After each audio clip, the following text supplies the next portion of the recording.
thought it was a great atmosphere. Crowd did a great job supporting, had great energy. It's also a good night to support Patton and what she brings to the table, and I mean, obviously what she's done over the course of 30-plus years. So I just thought it was a wonderful night across the board. From a playing standpoint, I thought we did a good job defensively. Again, we've gotten a lot better in that area, taking pride defending. Holding a team like that with really good guards and physical bigs, the way they rebound, the way they scored, I thought we did a good job of really challenging shooters and also boxing out, which it wasn't an easy task. As you look at those guys, they're some big guys when you're up close to them. I thought Trey probably had one of his better games all season, even though he didn't score a lot, but I thought he did a great job of running our team. A lot of areas he was communicating with the guys, when to set up, what plays execute. So I thought he did a tremendous job of really executing. The one major concern I thought we did a good job was not turning the ball over. I think we had 8 in the first half, finished with 10. But we gave us, and that's when you give yourself a chance to win if you're able to take care of the ball and be under control. So I thought Jardell did a good job once again. Had some breakdowns defensively, which is expected because he's learning as we go. But I thought his energy, his toughness, his will to receive the ball, desire to score the ball really helped us get over the hump. But I think our bigs are really playing some good basketball right now. And it's just a good win for us and our program. Cuonzo, was it a pretty easy call to start Darnell today? Well, easy from the standpoint of what we needed. Because I don't want to take anything away from the other guys, what they've done, because they've been here. But easy from the standpoint, one, the guys embraced him. And that helps, makes the transition easy. But also, he's a likable guy. You want to see him be successful. So it wasn't a big deal. It wasn't a shock to our guys. He's just what we needed in the starting lineup to get us going.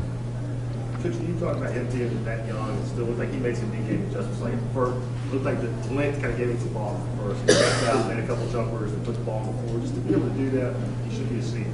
Well, I think the one thing he does, he's a very intelligent basketball player. And now once we continue to work with him as far as the field, make those adjustments, because you're talking about, a guy that, on his high school team, he's shooting the ball over guys maybe 6'5", 6'6" at best. Now you're going against this level of talent when you haven't had a chance to really go up against it every day in practice.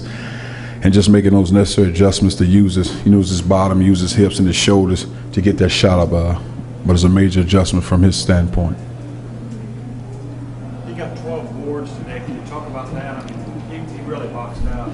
Oh, man. Well, I know I almost chewed him out a couple of times on some of those box outs, but he did a good job of going to get rebounds and being physical and using his body. But those guys had length on them, so they were still coming over the back, which is, I didn't think the refs did a bad job calling because they were getting up over our guys' back and it was legit. But I thought he did a good job putting bodies on guys, especially when he wasn't getting winded.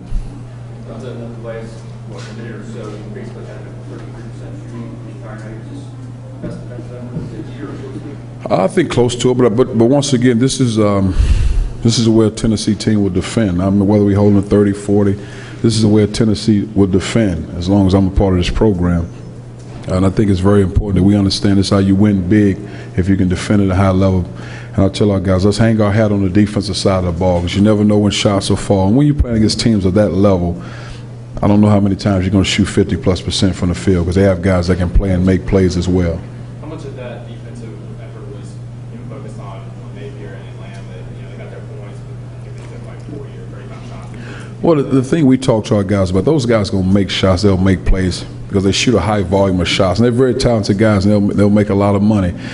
But the thing about it, you got to make them work for catches, make those guys work for plays, work to get in the rhythm, not be able to catch and shoot, just flow into their shot. And I think we did a good job of making those guys work for every shot, but also work for touches. Coach, how big of a factor is getting into foul trouble? And is that something that you kind of stress? You got to be physical to make that happen. Well, the thing about it, we're just starting to see it right now because once again, you have a new coach, a new system, guys trying to find their way. But whether we have great low post guys or not, we want to be able to pound the ball inside, to get to the free throw line, to make those bigs defend. Because they want to the blocks, we want to go inside and make plays. And we could do it the whole night. And I think for our guards to be able to set up, have spacing, and make plays when the opportunity presents itself. But we want to get that ball inside.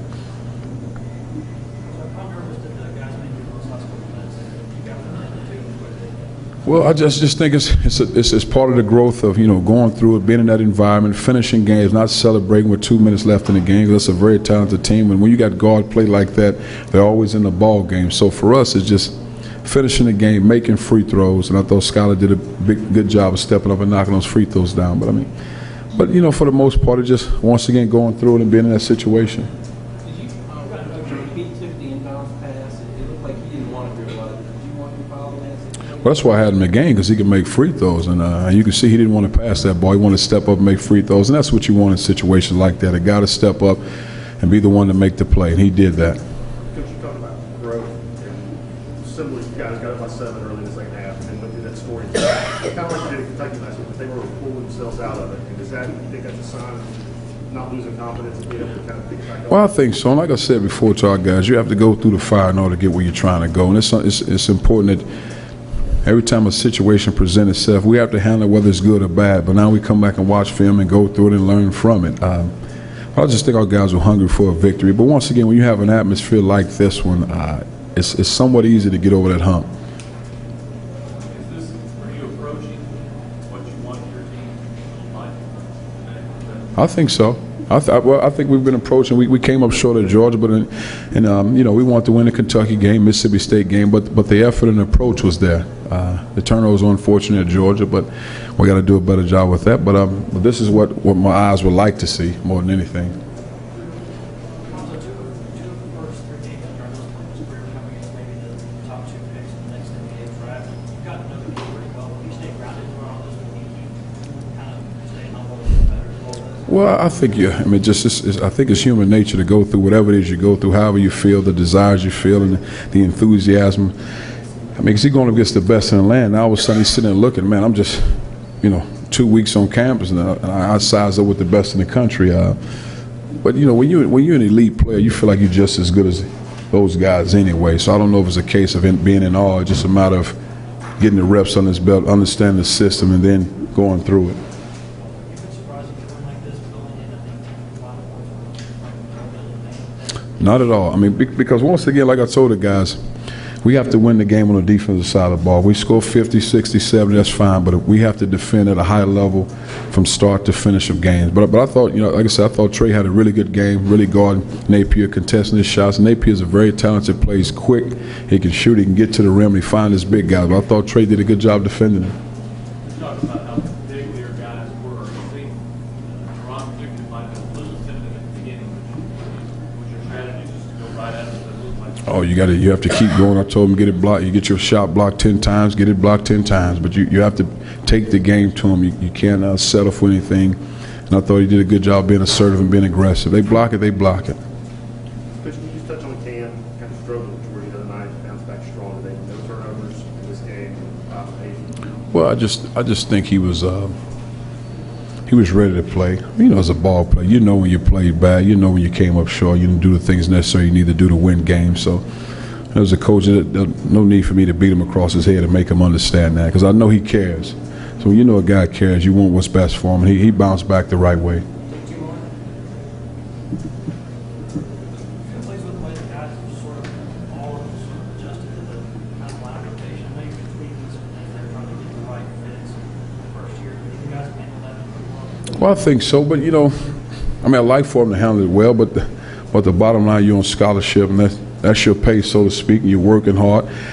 And minutes aren't promised to anybody. You earn the minutes, you get the minutes, and come back with your hard hat on the next day in practice. So it's part of it. You work hard, you get minutes, and sometimes minutes might be 5, sometimes they might be 20. But if you work hard, it'll fall in place.